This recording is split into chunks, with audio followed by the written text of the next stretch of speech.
Hello दोस्तों, good morning. स्वागत है एक बार फिर से आप सभी का एमजेटी एजुकेशन में। दोस्तों आज है 20 जुलाई। आज की वीडियो में हम लोग बात करेंगे 20 जुलाई 2022 के मोस्ट इंपॉर्टेंट करंट अफेयर के क्वेश्चंस के बारे में।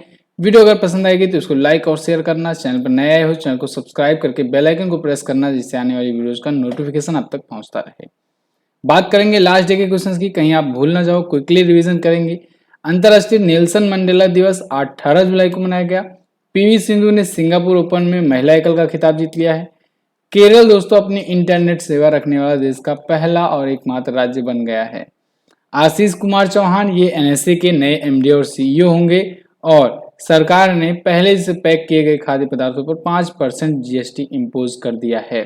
इसके अलावा 322 सदस्यीय टीम जाएगी दोस्तों राष्ट्रमंडल खेलों में, यानी कॉमनवेल्थ गेम में। इसकी घोषणा आईओए के द्वारा कर दी गई है।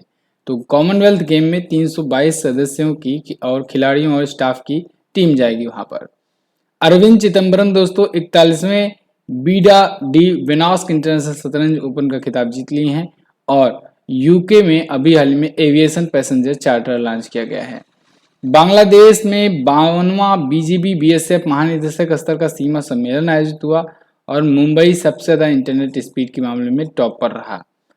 टॉप 10 करंट अफेयर के क्वेश्चन ये तो थे कल के, जिनका आपने रिवीजन किया। अब बात करेंगे हम लोग आज के दिन के करंट अफेयर की, लेकिन उससे पहले एक अपडेट है दोस्तों। पिछले 6 महीने की करंट अफेयर का महा मैराथन क्लास आज होने वाला है। 12 घंटों की ये क्लास होगी। एक ही वीडियो में जनवरी से लेकर के जून 2022 पूरा का पूरा कंप्लीट करा दिया जाएगा। आज सुबह में 9 बजे से रात को 9 बजे तक ये क्लास लाइव रहेगी। तो आप जाकर के एमजीटी ऐप पर देख सकते हैं, मेन चैनल पर ही रहेगा, इसी चैनल पर।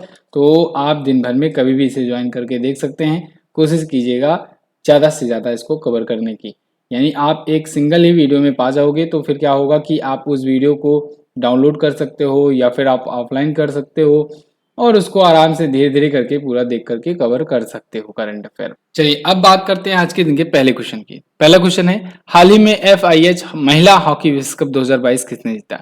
इसे जीत लिया है दोस्तों नीदरलैंड ने।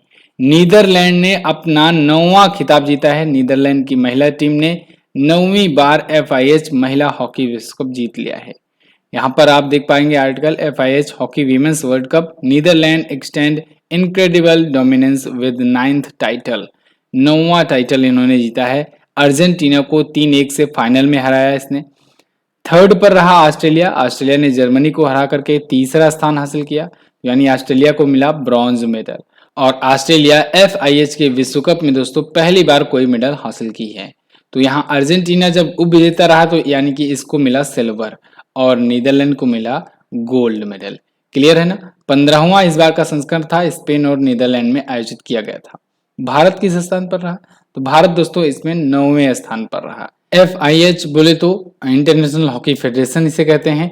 लुसाने स्विट्जरलैंड में हेडक्वार्टर है। 1924 में स्थापना हुई थी। नरेंद्र बत्रा इसके अध्यक्ष थे, लेकिन अब वो इस्तीफा दे चुके हैं। क्लियर है? आगे देखते हैं। अगला क्वेश्चन है, हाल ही में सरकार ने सीवर सेप्टिक टैंक की सफाई के लिए कौन सी योजना तैयार करी? तो केंद्र सरकार ने अभी हाल ही में नमस्ते योजना लॉन्च करी हुई है, जो कि सीवर सेप्टिक टैंक की सफाई के लिए बेस्ड है। ये ऐसे कर्मचारियों के लिए है दोस्तों जो सीवर और सेप्टिक टैंक वगैरह की सफाई करते हैं। तो देखिए नमस्ते योजना जो है NAMASTE, नमस्ते योजना जो है दोस्तों इसका फुल फॉर्म होता है national action plan for mechanised sanitation ecosystem. तो ये है इसका फुल फॉर्म नमस्ते का। तो ये फिलहाल किन किन चीज़ों के लिए है? Zero fatalities in sanitation work in India, यानी कि जो सीवर सिस्टम वगैरह की सफाई करते हैं उस दौरान किसी की मृत्यु ना होने पाए। All sanitation work is perform by skilled worker, जो भी काम हो वो स्किल्ड वर्कर के थ्रू कराया जाए। ठीक है। No sanitation worker come in direct contact with human cycle meter. बहुत सारे इसमें पॉइंट्स बताए गए हैं, इस वजह से ये नमस्ते योजना शुरू करी गई है। तो ओवरऑल आप समझेंगे कि मृत्यु ना हो, इसमें परिणाम जीरो मृत्यु परिणाम इसमें प्राप्त हो, और सीवर और सेप्टिक टैंक की स्वच्छता जो है श्रमिकों को वैकल्पिक आजीविका प्रदान किया जा सके। इसके साथ ही साथ केंद्र सरकार की योजना है, ये याद रखेंगे आप। अगला, हाल ही में असम राज्य ने सीमा विवाद को सुलझाने के लिए किस राज्य के साथ समझौते पर हस्ताक्षर किया? तो अभी हाल ही में असम ने दोस्तों अरुणाचल प्रदेश के साथ एक समझौता किया है, जो कि सीमा विवाद को लेकर है। असम और अरुणाचल प्रदेश के जो सीएम हैं दोनों ने मिलकर के अभी हाल ही में इस पर हस्ताक्षर किए हैं और इसे नामसाई घोषणा के नाम से जाना जा रहा है। नामसाई घोषणा एक्चुअली में नामसाई नाम के स्थान पर ये हुआ हस्ताक्षर, इस वजह से इसे नामसाई घोषणा के नाम से जाना जा रहा है।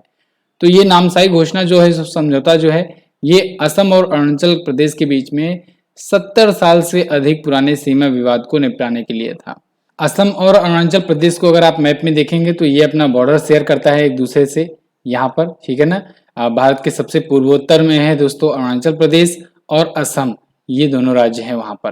तो अपना ये बॉर्डर शेयर करता है और बॉर्डर को लेकर के विवाद था। तो अच्छा, अभी कुछ ही दिन पहले असम ने 6 सीमावर्ती जिलों के विवाद को भी निपटाया था मेघालय से। ये भी आप याद रखेंगे, जब गृह मंत्री जी गए थे दोनों राज्यों के सीएम के बीच में ये 6 सीमावर्ती जिलों के विवाद को निपटाने। तो असम जो है ये मेघालय से भी अपना बॉर्डर शेयर करता है और यहाँ पर भी सीमा विवाद था। असम एक ऐसा राज्य है दोस्तों, जितने भी पूर्वोत्तर राज्य हैं सभी से अपना बॉर्डर शेयर करता है। आप देखेंगे मणिपुर से, मिजोरम से, त्रिपुरा से, अरुणाचल प्रदेश से, मेघालय से, ठीक है, सबसे अपना बॉर्डर शेयर करता है। अगला देखते हैं, हाल ही में भारतीय सेना की कौन सी पनडुब्बी 35 साल बाद सेवा मुक्त की गई? तो दोस्तों अभी हाल ही में आईएनएस सिंधु ध्वज जो है ये 35 सालों की देश की सेवा के बाद सेवा मुक्त हुई है, यानी डीकमीशन करी गई है। यहाँ पर आप देख पाएंगे आईएनएस सिंधु ध्वज सबमरीन, ये सबमरीन है एक्चुअली में दोस्तों, यानी कि पनडुब्बी कह सकते हैं। Decommission after 35 year of service, तो इसे 35 सालों की सेवा के बाद डीकमीशन किया गया है। भारत ने इसे रूस से लिया था, रूस में बनाया गया था, सिंधु घोष कैटेगरी की पनडुब्बी ये थी और 35 सालों तक ये देश की रक्षा की, सेना की रक्षा की। 1987 में कमीशन की गई थी और अब जाकर के इसे डीकमीशन किया गया है। अच्छा, डीकमीशन बिल्कुल बाकायदे एक समारोह आयोजित करके किया जाता है, सम्मान के साथ डीकमीशन किया जाता है। तो इसी वजह से इस जो समारोह आयोजित किया गया था उसमें मुख्य अतिथि थे वाइस एडमिरल विश्वजीत दास गुप्ता जी, जो कि फ्लैग ऑफिसर हैं कमांडिंग इन चीफ पूर्वी नौसेना कमान के। अच्छा, महादेव ऑफर दोस्तों चल रहा है श्रावण मास के अवसर पर। इस पर आपको 20% का डिस्काउंट मिल रहा है हमारे सभी वीडियो कोर्सेज और सभी ई बुक्स पर, तो आप इसका फायदा उठाइए। ये अब लिमिटेड टाइम के लिए रह गया है, तो आपको कूपन कोड में सिंपली डाल देना है महादेव। महादेव जब भी आप परचेज करने जाओगे तो आप एमजेटी ऐप पर कूपन कोड इंटर कर देना महादेव, आपको मिल जाएगा 20% का डिस्काउंट। आप पीटी का बैच ले सकते हो, आप ग्रुप डी का बैच ले सकते हो, एमजेटी ऐप पर आपको सब कुछ मिल जाएगा। गूगल प्ले स्टोर पर जाकर के आप एमजेटी ऐप सर्च कर सकते हैं। अगला, एक्सपेक्ट इनसाइडर रैंकिंग 2022 में भारत किस स्थान पर है? तो अभी हाल ही में एक्सपेक्ट इनसाइडर रैंकिंग 2022 जारी करेगी, इसमें भारत दोस्तों 36वें स्थान पर रहा।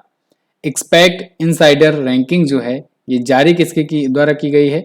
ये इंटरनेशन के द्वारा जारी की गई है। किसके द्वारा? इंटरनेशन के द्वारा। यहाँ पर टॉप पर रहा है मैक्सिको, सेकंड पर रहा है इंडोनेशिया और थर्ड पर रहा है ताइवान। भारत 36वें स्थान पर रहा है। सबसे खराब रैंकिंग रही है कुवैत की, जो रहा है 52वें स्थान पर। अगला, हाल ही में मणिपुर के राज्यपाल ला गणेशन को किस राज्य के राज्यपाल का अतिरिक्त प्रभार सौंपा गया?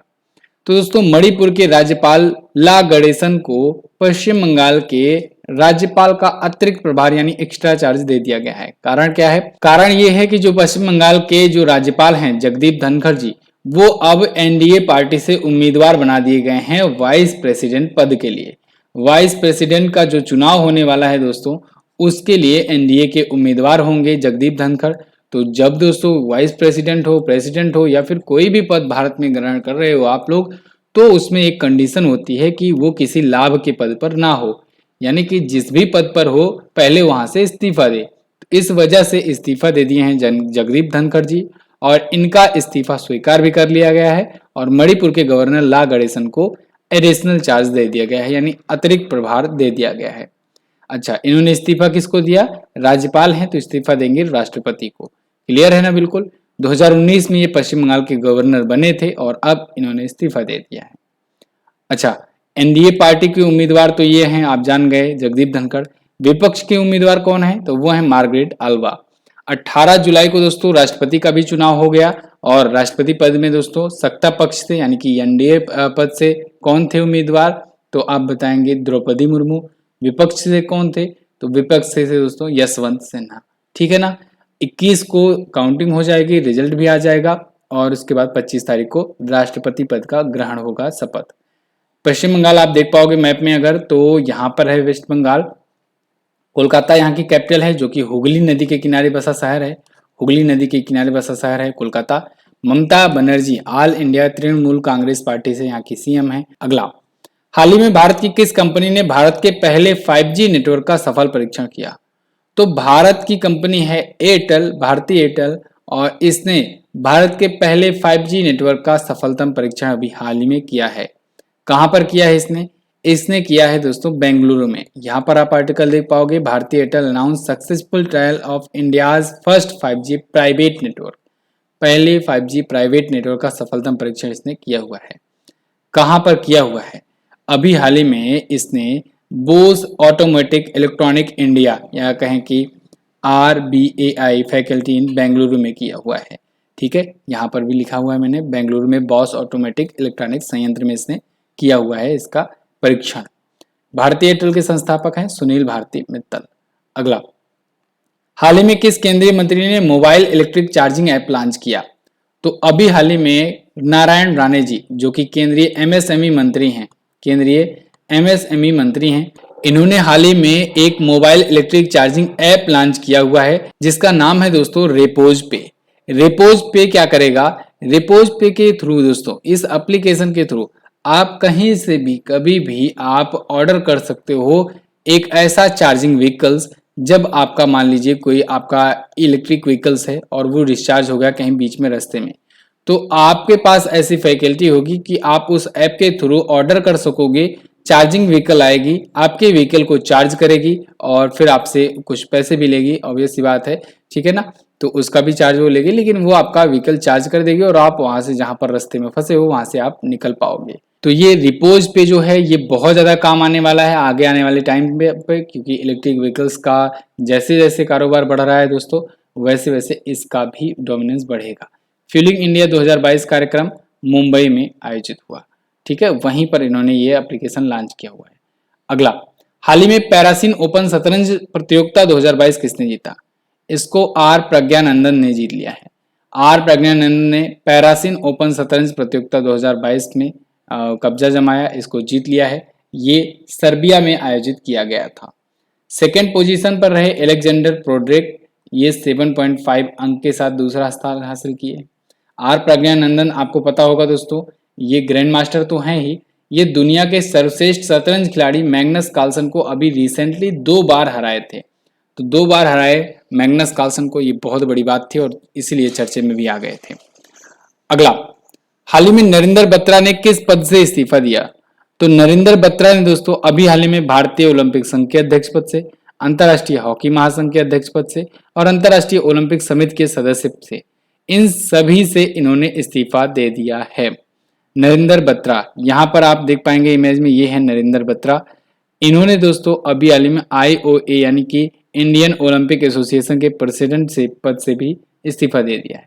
हालांकि इन्होंने इसके पीछे पर्सनल रीजन बताया है, लेकिन इससे पहले कई बार आरोप भी इनके ऊपर लग रहे थे।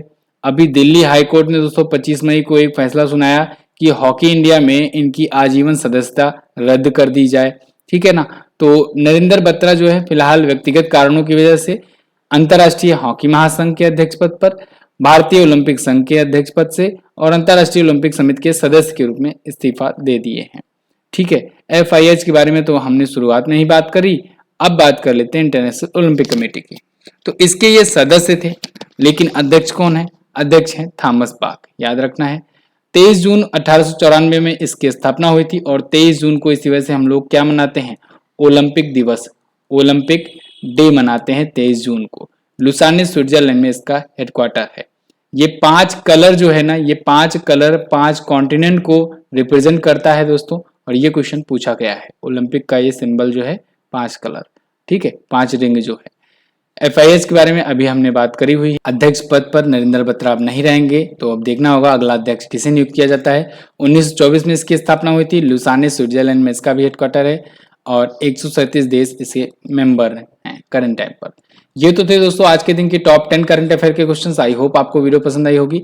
आज सुबह जो 9 बजे महामैराथन की क्लास स्टार्ट हो रही है, 12 घंटे की क्लास होगी, इसको आप जरूर अटेंड करिएगा, जिससे एक ही वीडियो में आप पूरा का पूरा तैयार कर पाएं। आप किसी भी आने वाले एग्जाम की तैयारी क्यों ना कर रहे हो, आपको दोस्तों ये दिखना ही चाहिए। लास्ट के क्वेश्चन की बात करेंगे, मौसम आपातकाल लागू करने वाला पहला देश कौन बना? तो देखिए दोस्तों, ये बना था ब्रिटेन, और मैंने गलती से शायद बता दिया था आयरलैंड, और इसको बहुत सारे लोगों ने आंसर भी किया, बहुत सारे लोगों ने आयरलैंड भी आंसर किया। जब मैंने क्रॉस चेक किया तो पता चला ब्रिटेन ही है सही आंसर। तो फिलहाल क्लाइमेट इमरजेंसी या कहें कि मौसम आपातकाल जो है, वेदर इमरजेंसी भी कह सकते हैं, इसे लागू करने वाला पहला देश ब्रिटेन है, दूसरा देश आयरलैंड बना था। अच्छा, इसके बाद आपसे पूछा गया था किस नागरिक सम्मान से पूर्व प्रधानमंत्री, जापान के पूर्व प्रधानमंत्री स्वर्गीय शिंजो आबे को सम्मानित किया गया था? तो पद्म विभूषण आप बताएंगे, पद्म भूषण नहीं, पद्म विभूषण आप बताएंगे। इन दोनों क्वेश्चंस के बारे में काफी लोगों ने डिटेल में आंसर किया था। यहाँ पर मैं उनका नाम शो करा रहा हूँ जिन्होंने आयरलैंड आंसर किया, कारण ये है कि आयरलैंड ही मैंने गलती से बता दिया था। तो चलिए कोई बात नहीं, याद कर लीजिए, सभी लोग अपडेट हो जाइएगा। ब्रिटेन है पहला देश, आयरलैंड है दूसरा देश। श्वेता यादव जो हैं ये हैं टॉप पर। इसके बाद के सुरेश हैं, स्वर्णेश्वर कुमार, राहुल कुमार, न्यू विलेजर्स, विनोद गुप्ता, ये टॉप लोग हैं जिन्होंने कमेंट किया था। आपसे आज का क्वेश्चन है, एशिया के सबसे पुराने स्टॉक एक्सचेंज बीएसई की स्थापना कब हुई थी? भारत के सीमा सुरक्षा बल बीएसएफ के महानिदेशक कौन है? दोनों क्वेश्चंस के बारे में आपको जो पता होगा डिटेल में जरूर आंसर करना। जो टॉप 10 व्यक्ति होंगे, जो टॉप 10 स्टूडेंट होंगे, जो सबसे पहले डिटेल आंसर करेंगे, उनके नाम मैं आपको अगले दिन की वीडियो में बताऊंगा। इसकी क्विज और पीडीएफ आपको मिल जाएगी फ्री में हमारे एप्लीकेशन पर, तो एमजीटी ऐप जरूर इंस्टॉल करके रखिए। चलिए बस फिलहाल रखते हैं दोस्तों, इतना ही वीडियो में, मिलेंगे अगली वीडियो में, तब तक के लिए नमस्कार, जय हिंद, वंदे मातरम।